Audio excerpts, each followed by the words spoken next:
नाज़रीन, आपने शायद पहचाना ही होगा, ये जो आरज़ी ख़ीमे लगे हुए हैं ये उन लोगों के हैं जिन्हें हम खाना बदोश कहते हैं। वादी कश्मीर की एक रवायत रही है सदियों से कि खाना बदोश लोग जो है एक जगह से दूसरी जगह का रुख करते हैं। ऐसे में मुख्तलिफ इलाकों से ये लोग वादी का रुख भी करते हैं। ये तस्वीरें आप हमारे साथ जो देख रहे हैं लहसन नौगाम बाईपास की है। रजौरी से आए हुए खाना बदोश यूं तो ये हर साल यहाँ पे आते हैं और मामूल के मुताबिक गर्मियों के कुछ महीने यहाँ पे गुजार के निकल जाते हैं। माल मवेशी जो भी इनके साथ होता है उसे भी साथ लाते हैं। ये छोटे छोटे बच्चे इनके जो आप तस्वीर में देख रहे हैं, गौरतलब बात यह है कि ये बच्चे तो आते हैं यहाँ पे लेकिन ये तालीम से महरूम होते हैं। जहाँ सरकार दावा करती है बेटी पढ़ाओ बेटी बचाओ, वही ये बच्चे आप देख रहे हैं तालीम से महरूम हो चुके हैं। ये बच्चे कल के मेहमान होते हैं लेकिन इनकी जिंदगी जो है बिल्कुल असीर बन चुकी है।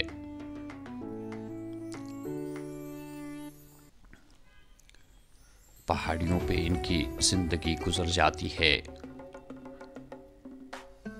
माल मवेशियों की हिफाजत के लिए अक्सर बेशतर इनकी हिफाजत के लिए कुत्ते साथ होते हैं जो इन माल मवेशियों की हिफाजत पर मामूर होते हैं।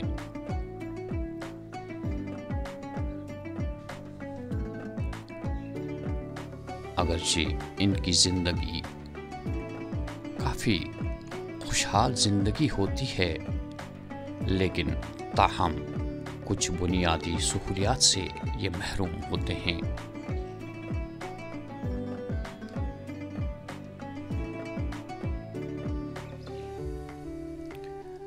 जब भी ये वादी कश्मीर आते हैं या श्रीनगर का रुख करते हैं तो अक्सर बेशतर इनकी शिकायतें होती है। जहाँ कहीं पे भी ये लोग अपना खीमा जमाते हैं वहाँ ये बुनियादी सहूलियात से महरूम होते हैं।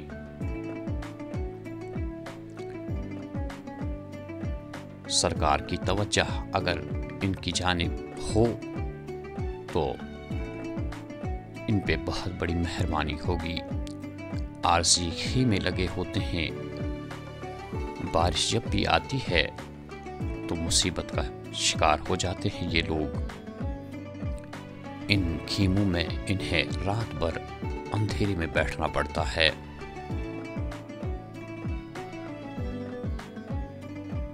यूं तो जहां कहीं पे भी ये ख़ीमा लगाते हैं अपनी जानिब से काफ़ी खूबसूरती बख्शते हैं इसको। आप नाज़रीन देख सकते हैं ये आरज़ी ख़ीमों में इन्होंने किस किस्म की सजावट की है। पानी से ये बिल्कुल महरूम होते हैं। सरकार ने इनकी जिंदगी गुजर बसर करने के लिए कहीं से भी पानी की सहूलियात बहाल नहीं रखी होती है।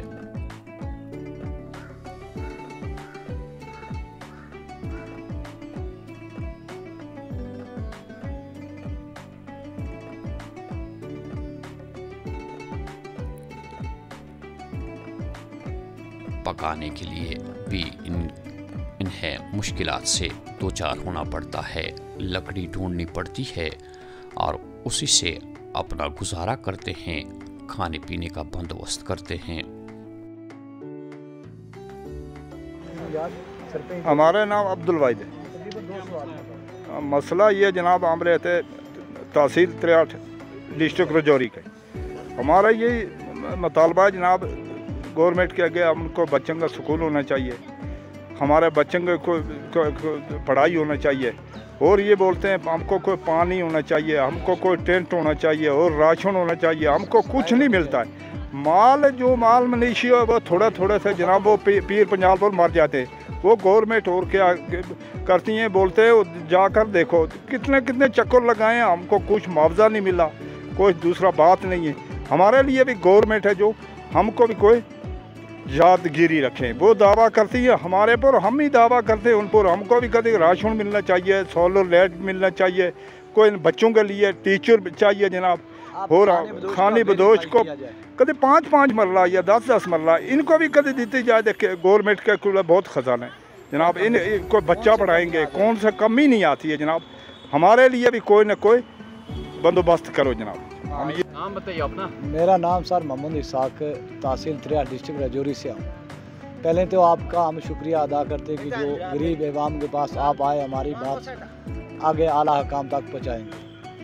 सर हमें यहाँ पे बहुत बड़ी मुश्किलात है, बच्चे हमारे अनपढ़ हैं। मैं शाहिद साहब के पास 10 बार गया कि हमें मोबाइल स्कूल दे दो, सीजनल टीचर स्कूल दे दो, कुछ नहीं हमें आज तक मिला। सर वहाँ से गवर्नमेंट दावे करती है कि ट्राइबल के लिए हमने गाड़ियाँ रखी हैं, आज तक तकरीबन हमारा 400-500 कुमा है, उसके लिए कोई गाड़ी आज तक हमें नहीं दी। गाड़ी होती है बड़े लोगों के लिए, और गवर्नमेंट बड़े बड़े दावे करती है कि हमने खाने बदोश के लिए, ट्राइबल के लिए हमने इतनी फैसिलिटी रखी, हमें आज तक कोई फैसिलिटी नहीं मिली। क्यों नहीं मिली कि ये पछड़ी हुई कौम है, ये खाने बदोश कौम, ये 6 महीने जम्मू कश्मीर में रहती है, 6 महीने राजौरी में रहती है, 6 महीने यहाँ श्रीनगर में रहती है। इनके जो हमारे बच्चे हैं सर तालीम से महरूम हैं, हमें गवर्नमेंट का आज तक कोई फ़ायदा नहीं हुआ। हाँ, गवर्नमेंट को हमारे वोट का फ़ायदा होता है जब उसकी गवर्नमेंट का वोट के लिए हमारा कागज़ बन जाता है। अगर हम बच्चों के डोमिसाइल या सर्टिफिकेट बनाते हैं, हमारे पास कागजात नहीं, क्योंकि हम खाने बदोश हैं। हमारे पास अगर कागजात हो गया तो हम इनके बच्चों के सर्टिफिकेट बना सकते हैं। अब ये बुजुर्ग बैठा भी है, ये मेरे बाप सब जैसे बापू जैसे, इनके लिए कोई पहले गवर्नमेंट ने रखा था पेंशन, आज इनकी पेंशन भी जो वो ख़त्म होगी। क्यों ख़त्म होगी कि हमारे पास कागजात नहीं है, मालकियत ज़मीन हमारे पास नहीं है। वहाँ हम बैठते हैं राजौरी में, वो सरकार ज़मीन है, उसके भी पास कुछ नहीं। अब यहाँ हमारे पास ना वहाँ ज़मीन है ना यहाँ, हम 6 महीने वहाँ 6 महीने यहाँ, हम ट्राइबल। अब ट्राइबल में बोलते हैं कि ट्राइबल का बहुत पैसा। मैं पूछना चाहता हूँ आपके मीडिया के थ्रू कि अगर वो ट्राइबल का पैसा था वो जाता कहाँ पे? अब ट्राइबल का, हमें शाहिद साहब के पास तकरीबन 10 बार गया, मैंने एप्लीकेशन दी कि हमें कुछ काम दे दो, वहाँ से शाहिद साहब लिखता हमें काम नहीं आता। वहाँ से बड़े बड़े लोग काम लेकर जाते हैं 20 लाख 25 लाख। मैं तजुब हो जाता हूँ कि इन लोगों को कैसे काम मिलता है, खाने दोस्तों ट्राइबल को क्यों नहीं काम मिलता है। अब हम आपके ज़रिए से गवर्नर साहब और प्रधानमंत्री साहब अमित शाह साहब को कहने चाहते हैं कि सबसे पहले अगर आपने एक ऑर्डर निकाला गवर्नमेंट ने कि 5-5 मरले ज़मीन खाने बदोश को दी जाएगी, उसका हम शुक्रिया अदा करते हैं गवर्नमेंट का, अच्छा ऑर्डर निकाला है।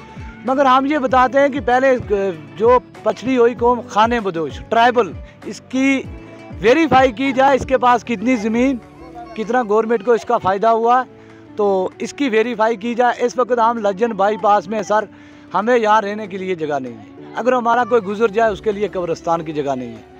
तो गवर्नमेंट ने हमारे लिए क्या किया? ये नहीं हम कहते हैं कि बीजेपी ने नहीं किया, किसी हुकूमत ने हमारे लिए कुछ नहीं किया। आज यहाँ बीडीसी चेयरमैन आए थे जनाब सुंदरबनी के अरुण शर्मा साहब, और उसके आगे भी हमने अपनी बात रखी है। यहाँ तकरीबन 200 आदमी था, हमने उसके आगे अपनी बात रखी कि हमारे बच्चे तालीम से महरूम हैं। फिर जनाब बीडीसी क्यूम मीर साहब आए थे, क्या नाम है इसका, बफलियाज के डिस्ट्रिक्ट चेयरमैन है वो सर, उसके आगे भी हमने अपनी बात रखी कि हमारे इन बच्चों का हालात तो अपनी आंखों से देखो। फिर उसने डीसी साहब को कॉल किया, एजाज असद को, उसने सीओ साहब को किया कि हाँ भाई इनके बच्चे हैं तो इनके लिए कोई मोबाइल स्कूल या सीजनल टीचर दे दो।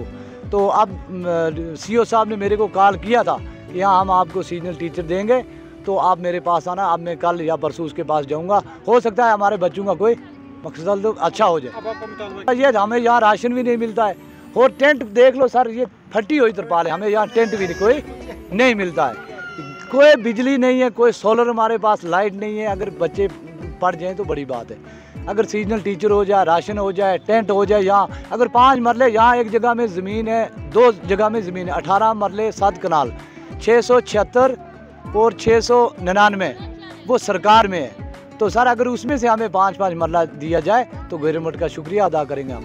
बस मैं इतना ही कहना चाहता हूँ, बाकी ये हमारे बंदे इनसे बात कर लो। हाँ भाई, पहली डोक वो बंद है आज। हम लोग दर पदार हैं। हमारे पहली जगह थी तरेल में, हम माल मवेशी लेकर वहाँ जाते थे। आज हम लोग दर पदार हैं। यहाँ अपना माल थोड़ा थोड़ा 40-40, 50-50 भेड़ बकरी है, उसका हम वो भी इस साल मोकल गई है। अगर किसी जगह में हम उनको लेंगे तो वहाँ भी हम लाख रुपया उनको देते हैं। हमको बहुत मुश्किल है, हमको राशन नहीं, बिजली नहीं, पानी नहीं, कुछ नहीं है। मुसीबत में डाले हुए क्या है हमारी। अब आप क्या चाहते हैं? हम चाहते हैं हमको होना चाहिए बच्चों के लिए कुछ इंसाफ होना चाहिए। हमारे जो बच्चे हैं उनके लिए इंसाफ होना चाहिए। हमको मास्टर को होना चाहिए, टीचर होना चाहिए।